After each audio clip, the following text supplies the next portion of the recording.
শুভ দুপুর বন্ধুরা। আজ আমি একটা ডিমের দেখো আবার রেসিপি নিয়ে এসেছি। এখানে ডিমগুলো সেদ্ধ করে রেখেছি, ছাড়িয়ে নেব। এখানে নিয়েছি 2টো পেঁয়াজ, 7-8টা রসুন, একটু আদা আর হচ্ছে 5টা কাঁচা লঙ্কা। আর এখানে নিয়েছি 4-5টা লবঙ্গ, 2টো এলাচ, একটু দারচিনি, 1 চামচ জিরে, 1 চামচ ধনে আর একটু চারমগজ। চলো এরপরে দেখিয়ে দিই কী করবো আমি। এখানে একটা কড়াই বসিয়ে দিয়েছি, একটু আমি সাদা তেল দিলাম। এই সাদা তেলের মধ্যে আমি এরপর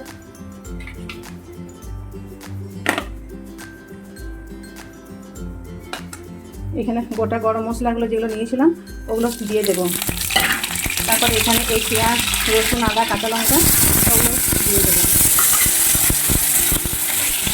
এগুলো হালকা ভেজে নিয়ে এর মধ্যে এই যে চারমগজ নিয়েছিলাম চারমগজটা দিয়ে দেবো। একসঙ্গে একটু হালকা করে ভেজে নেব মশলাটাকে।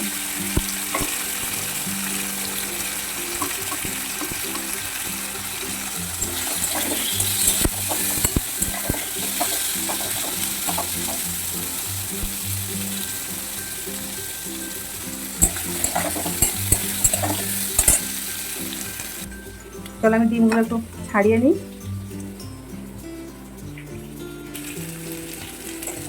দেখো আমি এটা একটু হালকা করে ভেজে নিলাম। এরপরে এটা আমি একটা পাত্রে ঢেলে নিয়ে একটু ঠান্ডা করতে দেবো। ঠান্ডা করার পর এটা পেস্ট করে নেব মিক্সিতে।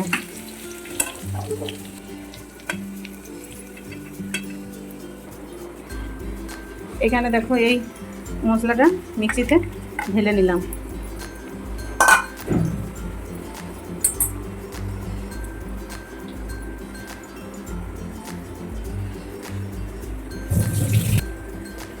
আর এর মধ্যে কিছুটা টক দই অ্যাড করব।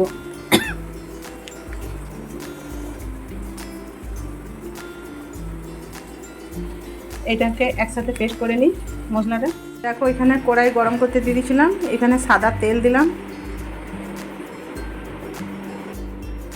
সাদা তেলে একটু ডিমগুলো ভেজে নেব হালকা করে। ডিমগুলো দিয়ে দিলাম।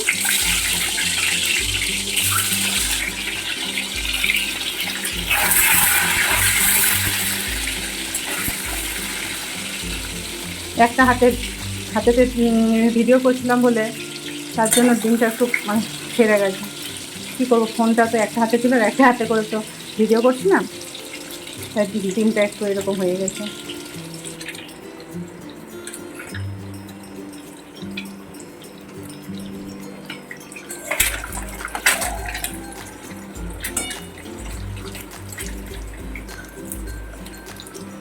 এরপর আমি ডিমটাকে তুলে নেব একটা বাটিতে।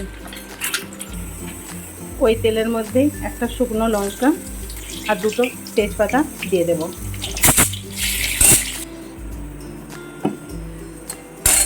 তারপর যে মশলাটা ভেজে তৈরি করেছিলাম, মিক্সিতে পেস্ট করেছিল, দই সব একসাথে মশলা, ওই মশলাটাকে এখানে দিয়ে দেবো।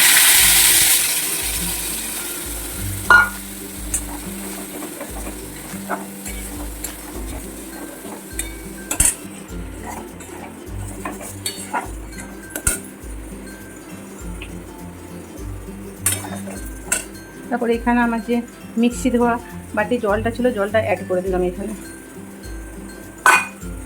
এটা আস্তে আস্তে নাড়তে থাকবো। এর মধ্যে আর কিছু দেবো না, শুধু একটু সামান্য পরিমাণে স্বাদ মতো নুন দেবো, আর কিছু দেবো না। এটা আস্তে আস্তে করে কষতে থাকবে। তোমরা দেখবে এটা খুব দারুণ স্বাদ লাগে খেতে। আর এতে দেখো কোনো মশলাও সেরকম পড়ে না, কিছু হবে না। একবার বাড়িয়ে দেখবে, বাড়িতে খেয়ে গরম ভাতের সাথে এটা খুব সুন্দর, গরম ভাত কি রুটির সাথেও খুব সুন্দর খেতে লাগবে।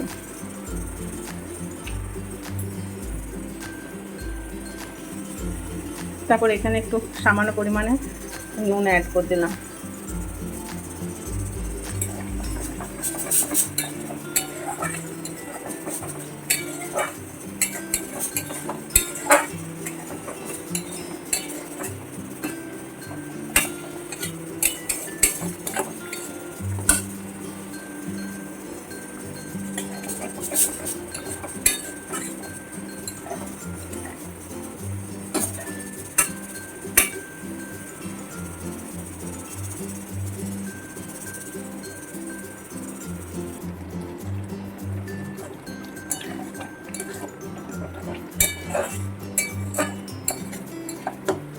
খুব সুন্দর মশলাটা একটা গন্ধ উঠেছে, এর মধ্যে সমস্ত কিছু দেওয়া আছে তো দারুণ সুগন্ধ উঠেছে। এরপরে আমি ডিমগুলো এখানে দিয়ে দেব।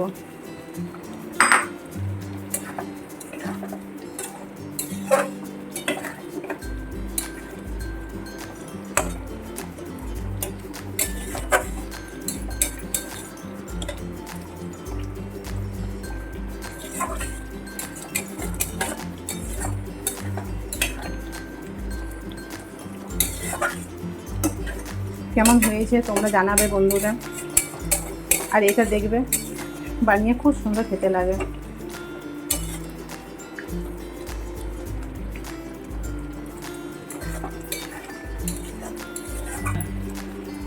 এই কালারটা এরকম একটু সাদা সাদাই থাকবে, কারণ এর মধ্যে তো কোনো কিছু হলুদ গুঁড়ো বা কাশ্মীরি লঙ্কা গুঁড়ো কোনো কিছুই তো নেই। আমি তো লঙ্কা গুঁড়ো খাই না, আর এর মধ্যে দই দেওয়া আছে, ওই জন্য এই কালারটা এরকম সাদা সাদা একটু লালচে লালচে ভাব আছে।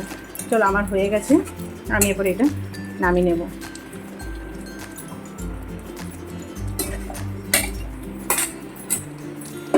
একটা হাতে তো ভিডিও করছি, সেই জন্য একটু অসুবিধা হয় সমস্ত কিছু। যখন কেউ থাকে অতটা অসুবিধা হয় না।